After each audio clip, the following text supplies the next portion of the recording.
আমাদের মেইন প্রতিকূলতাই হচ্ছে আমাদের জনগণ। শেখার কোনো বয়স নাই, শেখার কোনো শেষ নাই। বর্তমানে আপনারাই দেশের ভবিষ্যৎ। হুট করে যখন একটা জিনিস চেঞ্জ হয়ে যায় বা আমরা যখন এসে পরিবর্তন করার চেষ্টা করতেছি, তারা ওইটা মানতে চাচ্ছে না বা তাদের একটু সমস্যা হচ্ছে মানে। আমাদের মেইন প্রতিকূলতাই হচ্ছে আমাদের জনগণ। তারা সচেতন না, তাদেরকে আমরা যখন বোঝাতে যাই তারা উল্টো আমাদের উপর উগ্র হয়ে যাচ্ছে, তারা আমাদের সাথে খারাপ ব্যবহার করছে। আমাদের দেশের জনগণ আগে থেকে আইনের প্রতি অনেক অনীহা, আর বর্তমানে ট্রাফিক ব্যবস্থা ভঙ্গুর হওয়ার কারণে তারা আরও আইন মানতে যাচ্ছে না। আমরা আমাদের সর্বোচ্চ চেষ্টা করছি তাদেরকে আইন মানানোর জন্য। তাদেরকে একটু সময় লাগবে তাদেরকে সবকিছু সচেতন করার জন্য।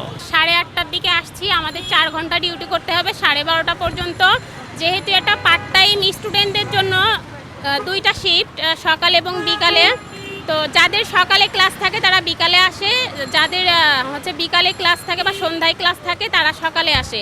এটা আসলে আমরা নিজেদের মধ্যে ভাগাভাগি করে নিচ্ছি, উইকে কোন দিনকার ক্লাস আছে ওইভাবে। আমাদের হাতে ক্ষমতা বলতে না, আমরা তো ট্রাফিক সহায়তাকারী হিসেবে এখানে নিয়োগ হয়েছে, তো আমাদের ওইভাবে কোনো ক্ষমতা নাই।